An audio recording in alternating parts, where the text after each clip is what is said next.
بسم اللہ الرحمن الرحیم۔ السلام علیکم ناظرین، شداد کون تھا؟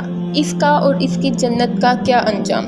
اللہ تعالیٰ نے قرآن مجید میں شداد اور قوم عاد کے بارے میں کیا ارشاد فرمایا، اور وہ کون سے صحابی تھے جو اللہ کے حکم سے کئی صدیاں گزر جانے کے بعد شداد کی جنت میں داخل ہوئے؟ یہی ہماری ویڈیو کا موضوع ہوگا، اور آج ہم آپ کو یہ بھی بتائیں گے کہ شداد کی جنت اس وقت کہاں ہے۔ ویڈیو میں آگے بڑھنے سے پہلے اگر آپ اس چینل پر نئے ہیں تو برائے مہربانی ہمارے چینل اسلامک کنٹینٹ کو سبسکرائب کریں، جہاں پر آپ کو اسلام کے بارے میں مختلف معلومات ملیں گی۔ ناظرین، احقاف قوم عاد کا مسکن تھا۔ احقاف حقف کی جمع ہے اور اس کا مطلب ہے ریت کے لمبے اور اونچے ٹیلوں کی زمین۔ یہ علاقہ یمن اور عمان کے درمیان بکھرا ہوا تھا۔ قوم عاد یہاں سے 8500 قبل یہاں موجود تھی۔ قرآن مجید میں ایک سورت کا نام بھی احقاف ہے۔ اللہ نے قوم عاد کو سرسبز کھیتیاں بھی دے رکھی تھی، جانور بھی، پانی بھی اور وافر خوراک بھی۔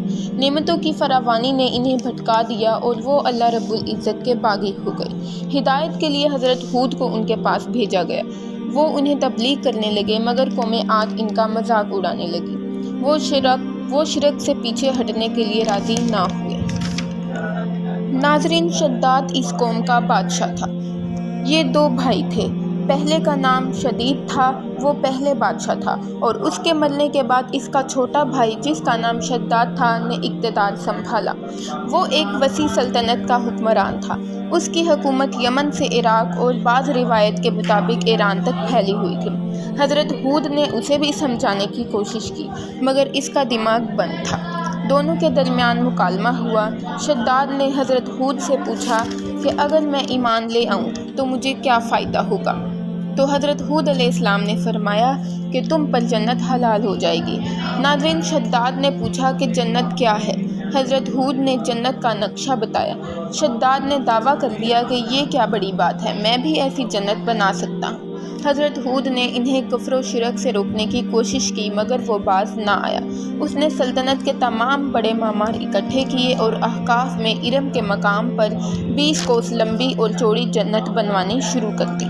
جنت میں سونے اور چاندی کی اینٹیں بھی لگوائی گئیں اور جواہرات بھی لٹکائے گئے۔ اس نے شہد، دودھ اور پانی کی نہریں رواں کر دی اور دنیا جہاں کے درخت، پودے اور پھول بھی لگوا دیے۔ قوم عاد بلند ستونوں پر محلات بنانے کی ماہر تھی۔ قوم عاد کو اللہ نے غیر معمولی قد و قامت عطا فرمائی تھی۔ ان میں ہر شخص کا قد 2 گز کا تھا۔ طاقت کا یہ عالم تھا کہ بڑے سے بڑا پتھر جس کو کئی آدمی مل کر نہ اٹھا سکتے تھے، ان کا ایک آدمی ایک ہاتھ سے اٹھا لیتا تھا۔ ناظرین، شداد کی جنت میں یہ فن عروج پر تھا۔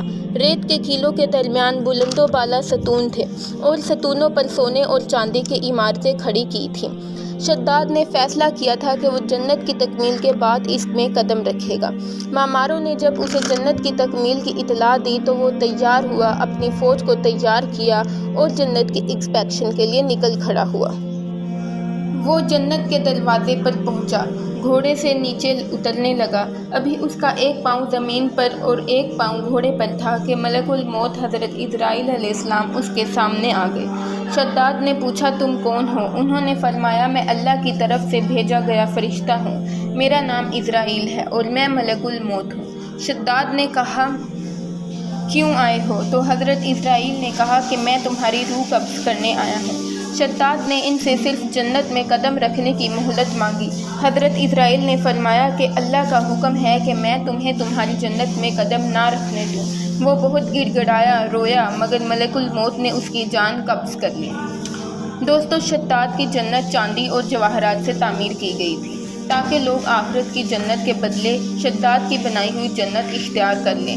مگر جب یہ عالی شان محلات تیار ہو گئے تو شداد اپنے رئیس المملکت کے ساتھ اس میں جانے کا فیصلہ کیا، تو اللہ رب العزت کا عذاب ہوا اور وہ سب ہلاک ہو گئے اور وہ محلات بھی تباہ ہو گئے۔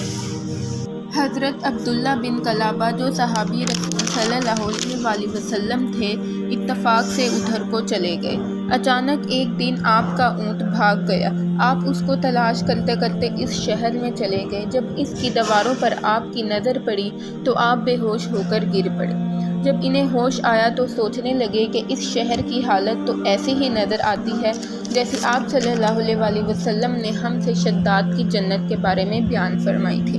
میں خواب تو نہیں دیکھ رہا یا اس کا کسی حقیقت سے کوئی تعلق بھی ہے؟ اس کیفیت میں اٹھ کر وہ شہر کے اندر گئے۔ اس کے اندر نہریں اور سمندر بھی جنت کی طرح تھے، مگر وہاں کوئی انسان نہیں تھا۔ آپ نے کچھ جواہرات لیے اور واپس چل دیے۔ وہاں سے وہ سیدھے اس وقت کے دارالخلافہ دمشق میں پہنچے۔ حضرت امیر معاویہ بھی وہاں موجود تھے۔